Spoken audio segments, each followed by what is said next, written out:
of Matthew, chapters 22 to 28. There are two reads, chapters 1 to 9 and 10 to 21, and these can be found at my channel under live. Now, we're beginning with the parable of the wedding banquet, and I can let you know that we will move through the death of Jesus on the cross, and then this chapter ends at 28.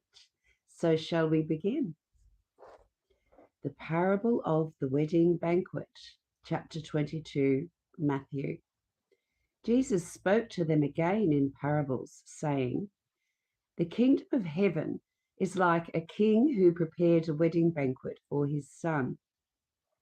He sent his servants to those who had been invited to the banquet to tell them to come, but they refused to come. Then he sent some more servants and said, 'Tell those who have been invited that I have prepared my dinner. My oxen and fattened cattle have been butchered, and everything is ready. Come to the wedding banquet.' But they paid no attention, and they went off, one to his field, another to his business. The rest seized his servants, mistreated them, and killed them. The king was enraged. He sent his army and destroyed those murderers and burned their city. Then he said to his servants, 'The wedding banquet is ready, but those invited did not deserve to come. Go to the street corners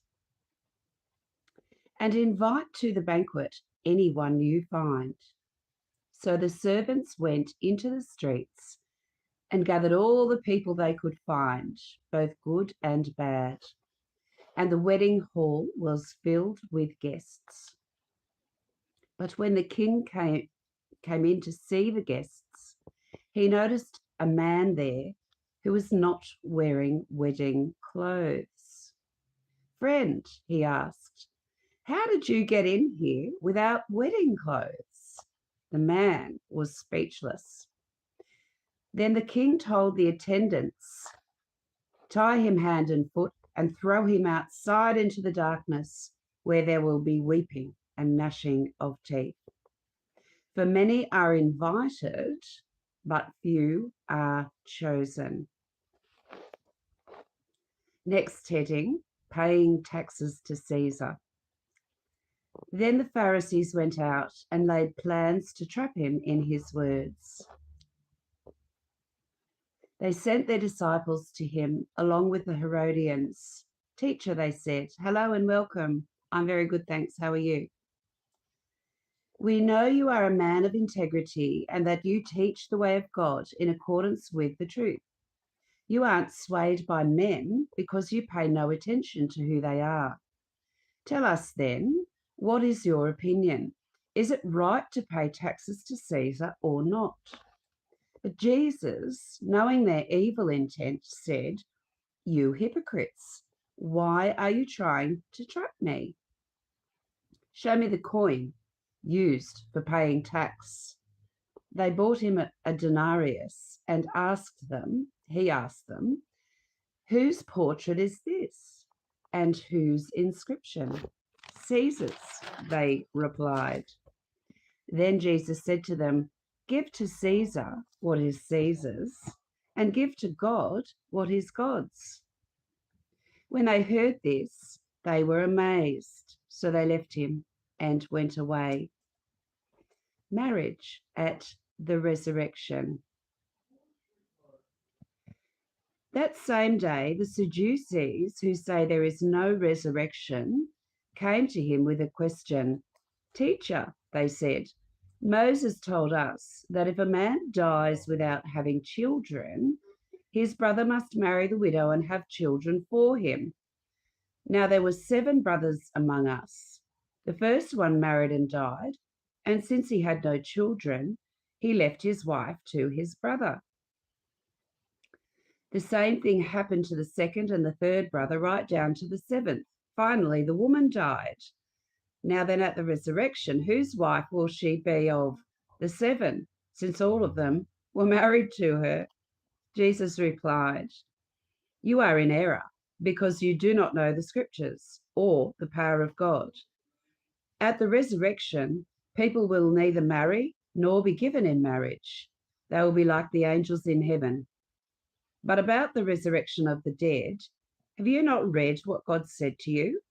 I am the God of Abraham, the God of Isaac, and the God of Jacob. He is not the God of the dead, but of the living." When the crowds heard this, they were astonished at his teaching. Next heading, the greatest commandment. Hearing that Jesus had silenced the Sadducees, the Pharisees got together. One of them, an expert in the law, tested him with this question: "Teacher, what is the greatest commandment in the law?" Jesus replied, "Love the Lord your God with all your heart and with all your soul and with all your mind." And that is the greatest advice for life. Love the Lord your God with all your heart and with all your soul and with all your mind. This is the first and greatest commandment, and the second is like it: love your neighbor as yourself. All the law and the prophets are hung on these two commandments. Next heading, whose son is the Christ? While the Pharisees were gathered together, Jesus asked them, "What do you think about the Christ? Whose son is he?" "The son of David," they replied. He said to them, "How is it then that David, speaking by Spirit, calls him Lord? For he says, 'The Lord said to my Lord, sit at my right hand until I put your enemies at your feet.' If then David calls him Lord, how can he be his son?" No one could say a word in reply, and from that day no one dared to ask him any more questions. 7 woes. Chapter 23. Then Jesus said to the crowds and to his disciples, "The teachers of the law and the Pharisees sit in Moses' seat, so you must obey them and do everything they tell you. But do not do what they do, for they do not practice what they preach. They tie up heavy loads and put them on men's shoulders, but they themselves are not willing to lift a finger to move them. Everything they do is done for men to see. They make their phylacteries wide and their tassels on their garments long. They love the place of honor at banquets and the most important seats in the synagogues. They love to be greeted in the marketplaces and to have men call them rabbi. But you are not to be called rabbi, for you have only one master, and you are all brothers. And do not call anyone on earth Father, for you have one Father, and he is in heaven. Nor are you to be called teacher, for you have one teacher, the Christ. The greatest among you will be your servant. For whoever exalts himself will be humbled, and whoever humbles himself will be exalted. Woe to you, teachers of the law, you Pharisees and hypocrites! You shut the kingdom of heaven in men's faces. You yourself do not enter, nor will you let those who are trying to. Woe to you, teachers of the law and Pharisees and hypocrites!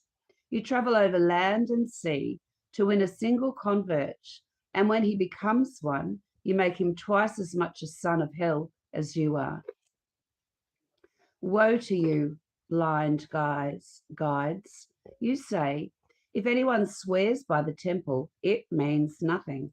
But if anyone swears by the gold of the temple, he is bound by his oath. You blind fools, which is greater, the gold or the temple that makes the gold sacred? You also say, if anyone swears by the altar, it means nothing. But if anyone swears by the gift on it, he is bound by his oath. You blind men, which is greater, the gift or the altar that makes the gift sacred?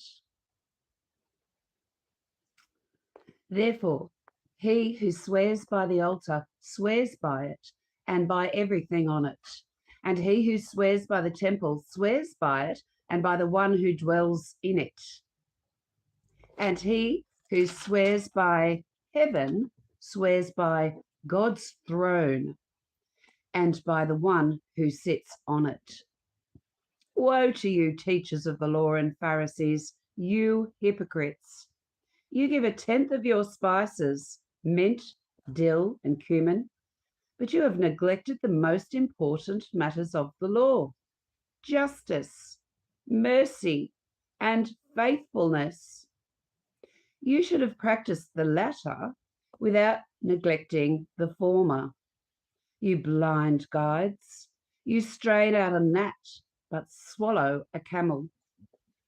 Woe to you, teachers of the law and Pharisees, you hypocrites!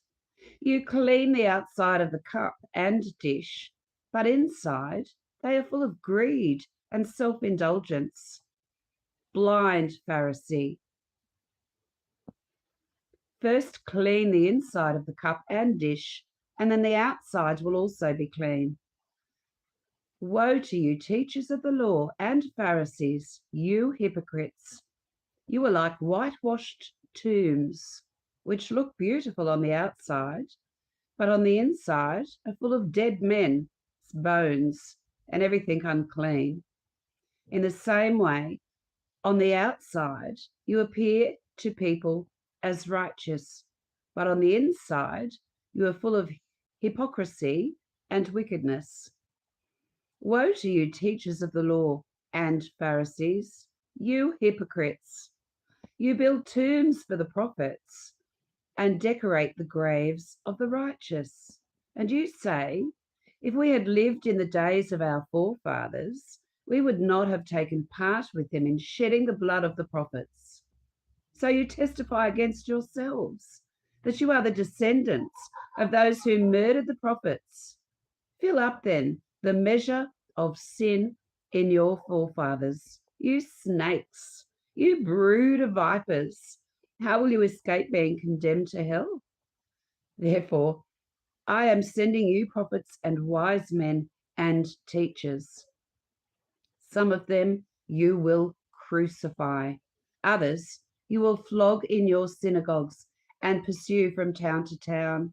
And so upon you will come all the righteous blood that has been shed on earth, from the blood of righteous Abel to the blood of Zechariah, son of Berechiah, whom you murdered between the temple and the altar. I tell you the truth, all this will come upon this generation.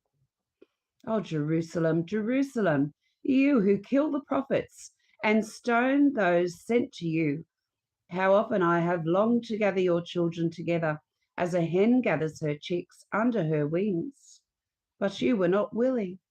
Look, your house is left to you desolate. For I tell you, you will not see me again until you say, blessed is he who comes in the name of the Lord. Signs at the end of the age. Jesus left the temple and was walking away when his disciples came up to him to call his attention to its buildings. Do you see all these things? He asked. I tell you the truth, not one stone here will be left on another. Everyone will be thrown down. As Jesus was sitting on the Mount of Olives, the disciples came to him privately. Tell us, they said, when will this happen? And what will be the sign of your coming and of the end of the age. Jesus answered, "Watch out that no one deceives you, for many will come in my name, claiming, 'I am the Christ,' and will deceive you. You will hear of wars and rumors of wars, but see to it that you are not alarmed. Such things must happen, but the end is still to come. Nation will rise against nation and kingdom against kingdom. There will be famines and earthquakes in various places. All these are the beginning of birth pains. Then you will be handed over to be persecuted and put to death, and you will be hated by all nations because of me. At that time, many will turn away from the faith and will betray and hate each other, and many false prophets will appear and deceive many people. Because of the increase of wickedness, the love of most will grow cold, but he who stands firm until the end will be saved. And this gospel of the kingdom will be preached in the whole world as a testimony to all nations, and then the end will come. So when you see standing in holy place the abomination that causes desolation, spoken of through the prophet Daniel, let the reader understand. Then let those who are in Judea flee to the mountains. Let no one on the roof of his house go down to take anything out of the house. Let no one in the field go back to get his cloak. How dreadful it will be in those days for pregnant women and nursing mothers. Pray that your flight will not take place in winter or on the Sabbath, for then there will be great distress, unequaled from the beginning of the world until now, and never to be equaled again. If those days had not been cut short, no one would survive, but for the sake of the elect, those days will be shortened. At that time, if anyone says to you, 'Look, here is the Christ,' or 'There he is,' do not believe it. For false Christs and false prophets will appear and perform great signs and miracles to deceive even the elect, if that were possible. See, I've told you ahead of time. So if anyone tells you, 'There he is out in the desert,' do not go out. Or 'Here he is in the inner rooms,' do not believe it. For as lightning that comes from the east is visible, even in the west, so will the coming of the Son of Man. Wherever there is a carcass, there the vultures will gather. Immediately after the distress of those days, the sun will be darkened, and the moon will not give its light. The stars will fall from the sky, and the heavenly bodies will be shaken. At that time, the Son of Man will appear in the sky, and all the nations of the earth will mourn. They will see the Son of Man coming on the clouds of the sky with power and great glory. And he will send his angels with a loud trumpet call, and they will gather his elect from the four winds and one end of the heavens to the other. Now learn this lesson from the fig tree. As soon as its twigs get tender and the leaves come out, you know that summer is near. Even so, when you see all these things, you know it is near, right at the door. I tell you the truth, this generation will certainly not pass away until all these things have happened. Heaven and earth will pass away, but my words will never pass away. The day and hour unknown. No one knows about that day or hour, not even the angels in heaven, nor the Son, but only the Father. As it was in the days of Noah, so it will be at the coming of the Son of Man. For in the days before the flood, people were eating, drinking, marrying, and giving up in marriage, up to the day Noah entered the ark. And they knew nothing about what would happen until the flood came and took them all away. And that is how it will be at the coming of the Son of Man. 2 men will be in the field, one will be taken and the other left. 2 women will be grinding with a hand mill, one will be taken and the other left. Therefore keep watch, because you do not know on what day the Lord will come.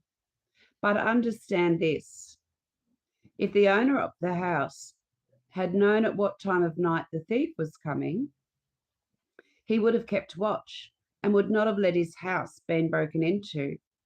So you also must be ready, because the Son of Man will come at an hour when we do not expect him.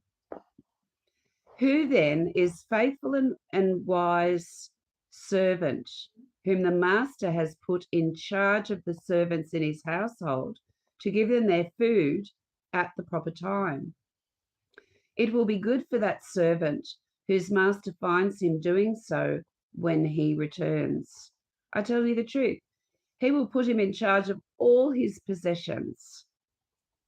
But suppose that servant is wicked and says to himself, my master is staying away a long time, and he then begins to beat his fellow servants and to eat and drink with drunkards. The master of that servant will come on a day when he does not expect him, and at an hour he is not aware of. He will cut him to pieces and assign him a place with the hypocrites, where there will be weeping and gnashing of teeth. Chapter 25, the parable of the 10 virgins. At that time, the kingdom of heaven will be like 10 virgins who took their lamps and went out to meet the bridegroom. 5 of them were foolish and 5 were wise. The foolish ones took their lamps, but did not take any oil with them. The wise, however, took oil in jars along with their lamps. The bridegroom was a long time in coming, and they all became drowsy and fell asleep. At midnight, the cry rang out, "Here's the bridegroom. Come out to meet him." Then all the virgins woke up and trimmed their lamps. The foolish ones said to the wise, "Give us some of your oil. Our lamps are going out." "No," they replied. "There may not be enough for both of us and you. Instead, go to those who sell oil and buy some for yourselves." But while they were on their way to buy the oil, the bridegroom arrived. The virgins who were ready went in with him to the wedding banquet, and the door was shut. Later the others also came. "Sir, sir," they said, "open the door for us." But he replied, "I tell you the truth, I don't know you. Therefore, keep watch, because you do not know the day or the hour." The parable of the talents. Again, it will be like a man going on a journey, who called his servants and entrusted his property to them. To one he gave 5 talents of money, to another 2 talents, and to another 1 talent, each according to his ability. Then he went on his journey. The man who received the 5 talents went at once and put his money to work and gained 5 more. So also the one with the 2 talents gained 2 more. But the man who had received the 1 talent went off, dug a hole in the ground, and hid his master's money. After a long time, the master of those servants returned and settled accounts with them. The man who had received 5 talents bought the other 5. Master said, "You entrusted me with 5 talents. See, I have gained 5 more." His master replied, "Well done, good and faithful servant. You have been faithful with a few things. I will put you in charge of many things. Come, share your master's happiness." The man with the 2 talents also came. "Master," he said, "you entrusted me with 2 talents, and see, I have gained more." His master replied, "Well done, good and faithful servant. You have been faithful with a few things. I will put you in charge of many things. Come and share your master's happiness." Then the man who had received the 1 talent came. "Master," he said, "I knew that you are a hard man, harvesting where you have not sown and gathering where you have not scattered seed. So I was afraid and went out and hid your talent in the ground. See, here is what belongs to you." His master replied, "You wicked, lazy servant. So you knew that I harvest where I have not sown and gather where I have not scattered wheat? Well, then you should have put my money on deposit with bankers, so that when I returned, you would have received it back with interest. Take the talent from him and give it to the one who has the 10 talents. For everyone who has will be given more, and he will have an abundance. Whoever does not have, even what he has will be taken from him, and throw that worthless servant outside into the darkness where there will be weeping and gnashing of teeth." The sheep and the goats.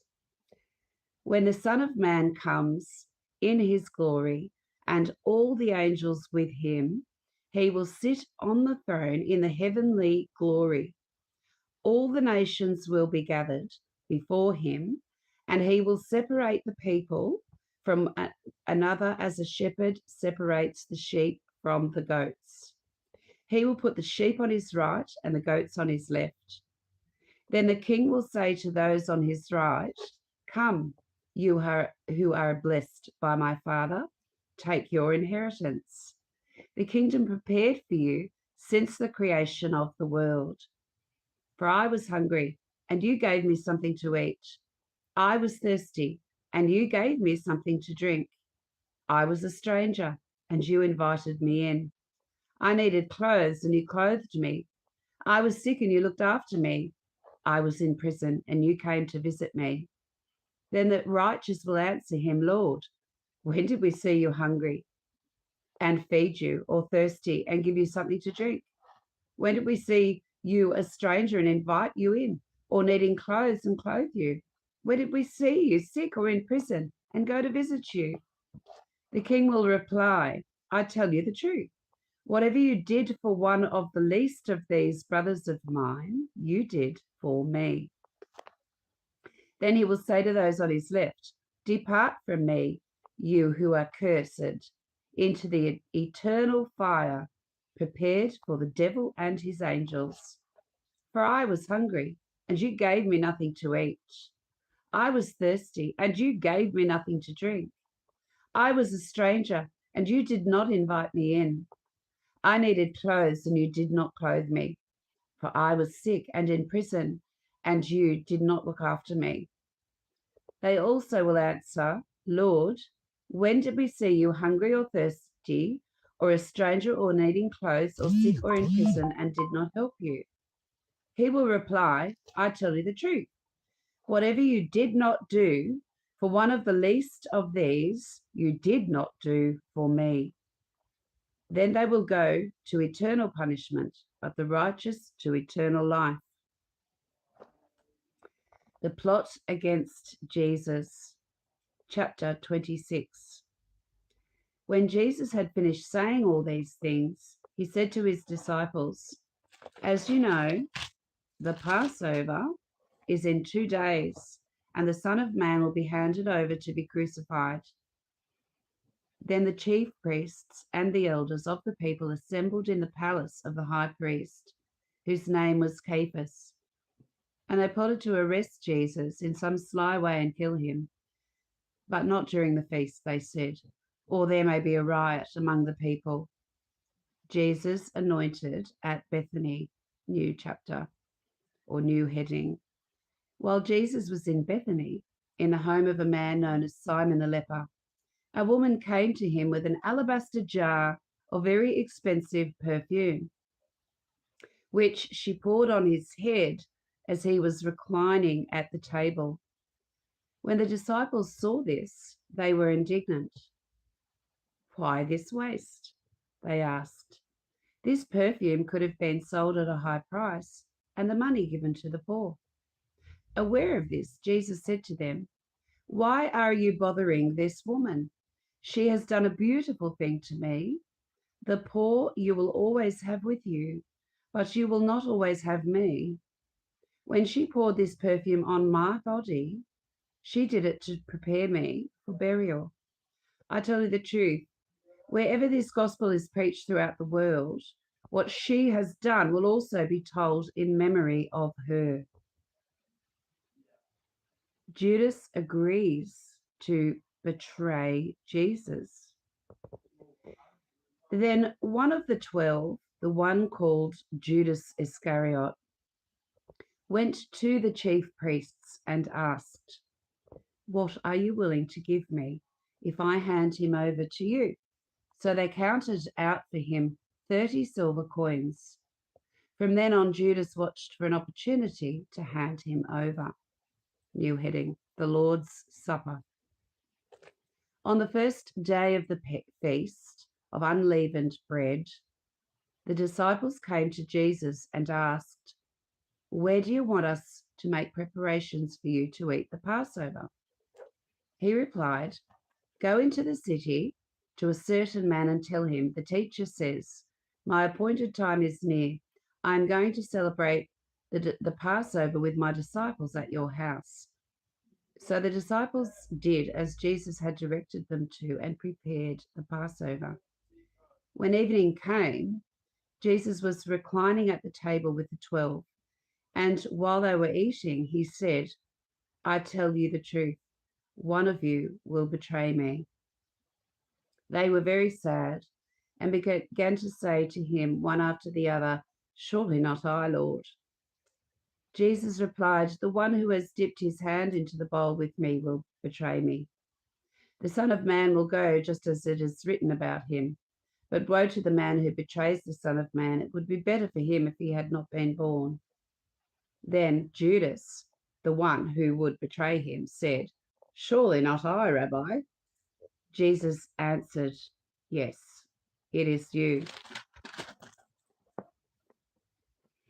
While they were eating, Jesus took bread and gave thanks and broke it and gave it to his disciples, saying, "Take and eat, this is my body." Then he took the cup, gave thanks, and offered it to them, saying, "Drink from it, all of you.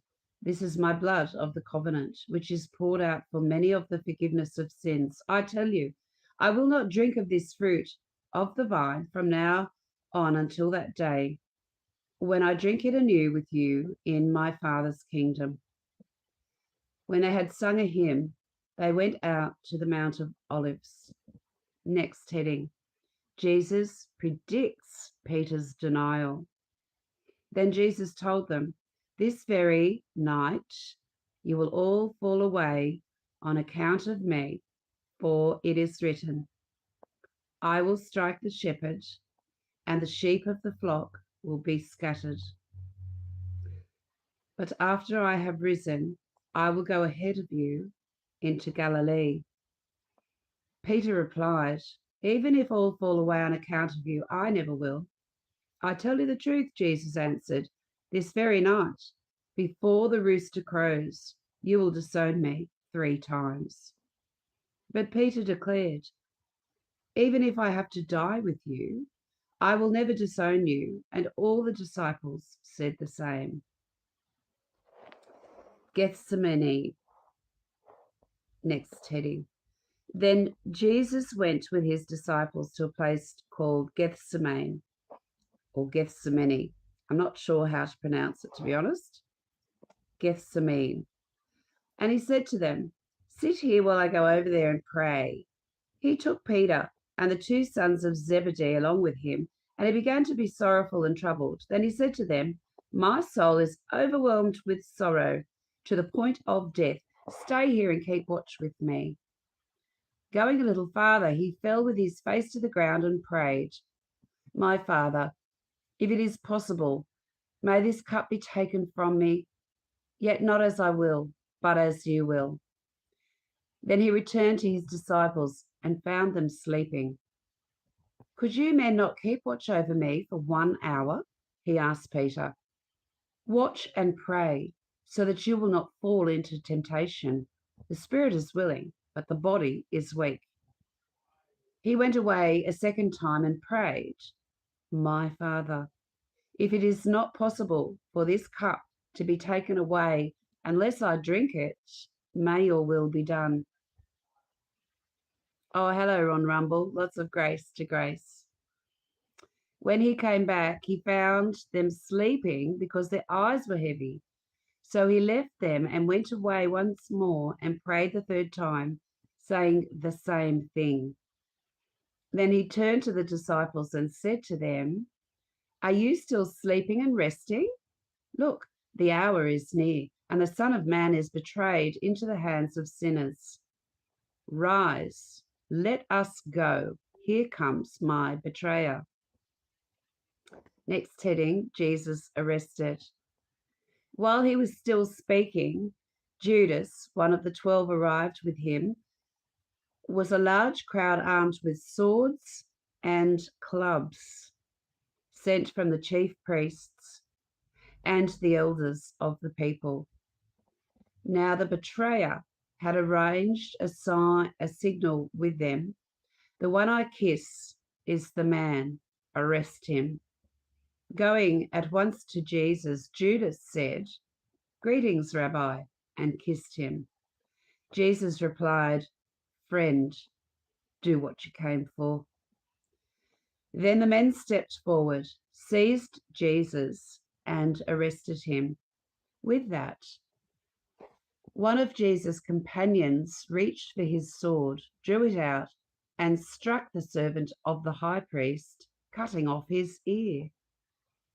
Put your sword back in its place, Jesus said to him, for all who draw the sword will die by the sword.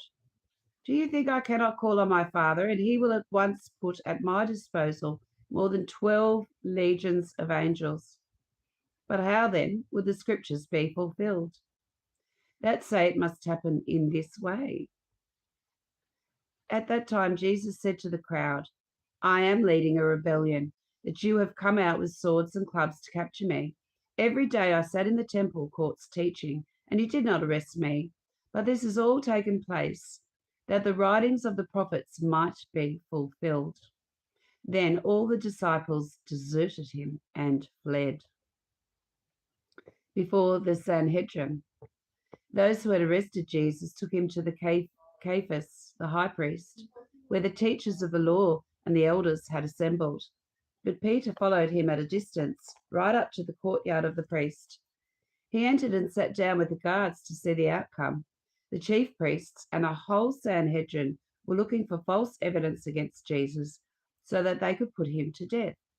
But they didn't find any, though many false witnesses came forward.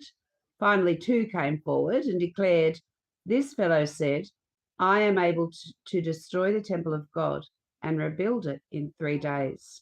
Then the high priest stood up and he said to Jesus, Are you not going to answer? What is this testimony that these men are bringing against you? But Jesus remained silent. The high priest said to him, I charge you under oath by the living God. Tell us if you are the Christ, the Son of God. Yes, it is as you say, Jesus replied. But I say to all of you, in the future, you will see the Son of Man sitting at the right hand of the Mighty One and coming on the clouds of heaven. Then the high priest tore his clothes and said, He has spoken blasphemy. Why do we need to wait? Why do we need any more witnesses? Look, now you have heard the blasphemy. What do you think? He is worthy of death. they answered. Then they spit in his face and struck him with their fists. Others slapped him and said, "Prophesy to us, Christ. Who hit you?" And then the next heading, Peter disowns Jesus. Now Peter was sitting out in the courtyard, and a servant girl came to him. "You were also with Jesus of Galilee," she said. But he denied it before them all. "I don't know what you're talking about," he said. Then he went out to the gateway, where another girl saw him and said to the people there, "This fellow was with Jesus of Nazareth." He denied it again with an oath. "I don't know the man." After a while, those standing there went up to Peter and said, "Surely you are one of them, for your accent gives you away." Then he began to call down curses on himself, and he swore to them, "I do not know this man." Immediately a rooster crowed. Then Peter remembered the words Jesus had spoken. "Before the rooster crows, you will disown me 3 times." And he went outside and wept bitterly. Hello, you're asking where I'm from. I'm from Australia. Welcome. This is a Bible read of Matthew, and we're up to chapter 27. Judas hangs himself. Early in the morning, all the chief priests and the elders of the people came to the decision to put Jesus to death. They bound him and they led him away and handed him over to Pilate, the governor. Hi, Somalia Sultani. Welcome and thank you for that little purple crown picture. Hello. When Judas, who had betrayed him, saw that Jesus was condemned, he was seized with remorse and returned the 30 silver coins to the chief priests and elders. "I have sinned," he said, "for I have betrayed innocent blood." "What is that to us?" they replied. "That's your responsibility." So Judas threw the money into the temple and left. Then he went away and hanged himself. The chief priests picked up the coins and said, "It is against the law to put this into the treasury since it is blood money." So they decided to use the money to buy the potter's field as a burial place for foreigners. That is why it has been called the Field of Blood to this day. Then what was spoken by Jeremiah the prophet was fulfilled. They took the 30 silver coins, the price set on him by the people of Israel, and they used them to buy the potter's field as the Lord had commanded me. Next heading, Jesus before Pilate. Meanwhile, Jesus stood before the governor, and the governor asked him, "Are you the king of the Jews?" "Yes, it is as you say," Jesus replied. When he was accused by the chief priests and the elders, he gave no answer. Then Pilate asked him, "Don't you hear the testimony they are bringing against you?" But Jesus made no reply, not even a single charge, to the great amazement of the governor. Now it was the governor's custom at the feast to release a prisoner chosen by the crowd. At that time, they had a notorious prisoner called Barabbas. So when the crowd had gathered, Pilate asked them, "Which one do you want me to release to you, Barabbas or Jesus, who is called Christ?" For he knew it was out of envy that they had handed Jesus over to him. When Pilate was sitting on the judge's seat, his wife sent him this message: "Don't have anything to do with that innocent man, for I have suffered a great deal today in a dream because of him." But the chief priests and the elders persuaded the crowd to ask for Barabbas and to have Jesus executed. "Which of the two do you want me to release to you?" asked the governor. "Barabbas," they answered. "What shall I do then with Jesus, who is called Christ?" Pilate asked. They all answered, "Crucify him." "Why? What crime has he committed?" asked Pilate. But they shouted all the louder, "Crucify him." When Pilates saw that he was getting nowhere, but that instead an uproar was starting, he took water and washed his hands in front of the crowd. I am innocent of this man's blood, he said. It is your responsibility. All the people answered, let his blood be on us and on our children. Then he released Barabbas to them. But he had Jesus flogged and handed him over to be crucified. Next heading, the soldiers mock Jesus. Then the governor's soldiers took Jesus into the praetorium and gathered the whole company of soldiers around him. They stripped him and put a scarlet robe on him, and then twisted together a crown of thorns and set it on his head. They put a staff on his right hand and knelt in front of him and mocked him. Hail, King of the Jews, they said. They spit on him and took the staff and struck him on the head again and again. After they mocked him, they took off the robe and put his own clothes on him. Then they led him away to crucify him. The crucifixion. As they were going out, they met a man from Cyrene named Simon, and they forced him to carry the cross. They came to a place called Golgotha, which means the place of the skull. They offered Jesus wine to drink, mixed with gall, but after tasting it, he refused to drink it. When they had crucified him, they divided up his clothes by casting lots, and sitting down, they kept watch over him there. Above his head, they placed the written charge against him. This is Jesus, the King of the Jews. The two robbers were crucified with him, one on his right and one on his left. Those who passed by hurled insults at him, shaking their heads and saying, you are going to destroy the temple and build it in 3 days. Save yourself. Come down from the cross if you are the Son of God.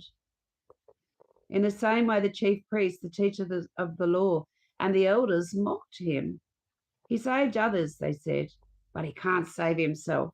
He is the King of Israel. Let him come down now from the cross, and we will believe in him. He trusts in God. Let God rescue him. Now, if he wants him, for he said, I am the Son of God. In the same way, the robbers who were crucified with him also heaped insults on him. Next heading, the death of Jesus. From the 6th hour until the 9th hour of darkness came over all the land.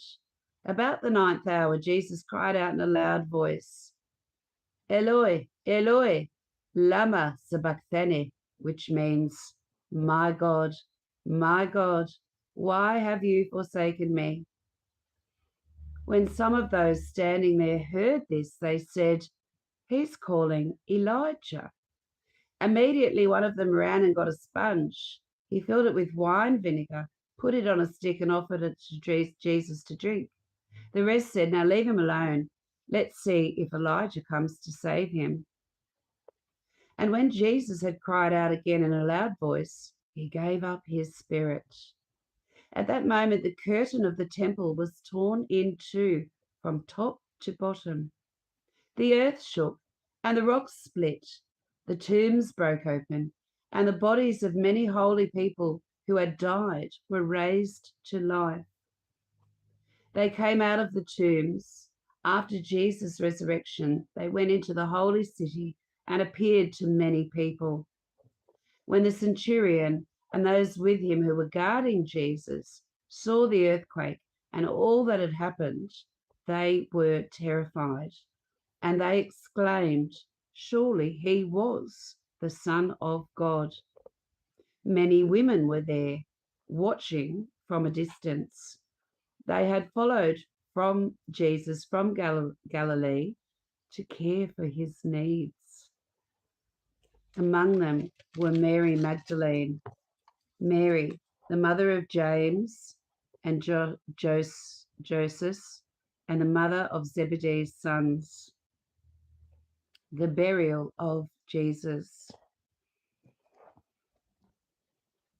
As evening approached, there came a rich man from Arimathea named Joseph, who had himself become a disciple of Jesus. Going to Pilate, he asked for Jesus' body, and Pilate ordered that it be given to him. Joseph took the body, wrapped it in a clean linen cloth, and placed it in his own tomb that he had cut out of a rock. He rolled a big stone in front of the entrance to the tomb and he went away. Mary Magdalene and the other Mary were sitting opposite the tomb, the guard at the tomb. The next day, the one after preparation day, the chief priests and the Pharisees went to Pilate. Sir, they said, we remember that while he was still alive, that deceiver said, after 3 days, I will rise again. So give the order for the tomb to be made secure until the 3rd day. Otherwise, his disciples may come and steal the body and tell the people that he has been raised from the dead. This last deception would be worse than the first. Take a guard, Pilate answered. Go make the tomb as secure as you know how. So they went and made the tomb secure by putting a seal on the stone and posting the guard. Chapter 28, the Resurrection. After the Sabbath at the dawn on the 1st day of the week, Mary Magdalene and the other Mary went to look at the tomb. There was a violent earthquake, for an angel of the Lord came down from heaven and going to the tomb, rolled back the stone and sat on it. His appearance was like lightning, and his clothes were white as snow. The guards were so afraid of him that they shook and became like dead men. The angel said to the women, do not be afraid, for I know that you are looking for Jesus who was crucified. He is not here. He is risen, just as he said. Come and see the place where he lay. Then go quickly and tell his disciples, he has risen from the dead and is going ahead of you into Galilee. There you will see him. Now I have told you. So the women hurried away from the tomb, afraid, yet filled with joy, and they ran to tell his disciples. Suddenly Jesus met them. Greetings, he said. They came to him, clasped his feet, and worshipped him. Then Jesus said to them, do not be afraid. Go and tell my brothers to go to Galilee. There they will see me. The guards report. While the women were on their way, some of the guards went into the city and reported to the chief priests everything that had happened. When the chief priests had met the elders and devised a plan, they gave the soldiers a large sum of money, telling them, you are to say, his disciples came during the night and stole him away while we were asleep. Because if this report gets to the governor, we will satisfy him and keep you out of trouble. So the soldiers took the money and did as they were instructed, and the story has been widely circulated among the Jews for this very day. The Great Commission. Then the 11 disciples went to Galilee, to the mountain where Jesus had told them to go. When they saw him, they worshipped him, but some doubted. Then Jesus came to them and said, all authority in heaven and on earth has been given to me. Therefore go and make disciples of all nations, baptizing them in the name of the Father and of the Son and of the Holy Spirit, and teaching them to obey everything I have commanded you. And surely I am with you always to the very end of the age. And that's the end of Matthew. So the next chapter is Mark. I'm not going to start that tonight. I've actually already read Mark. I've already got a few chapters of Mark, so I'll pick up from where I left off tomorrow. Hopefully see you again tomorrow. Thank you everyone for joining. Thank you so much for comments and gifts and things. I hope you're very welcome. I hope you enjoyed this time, and I pray the Lord is with you and that the Lord enables you to know the truth, to believe in the Lord, the God of the Most High. Thank you and good night. Bye.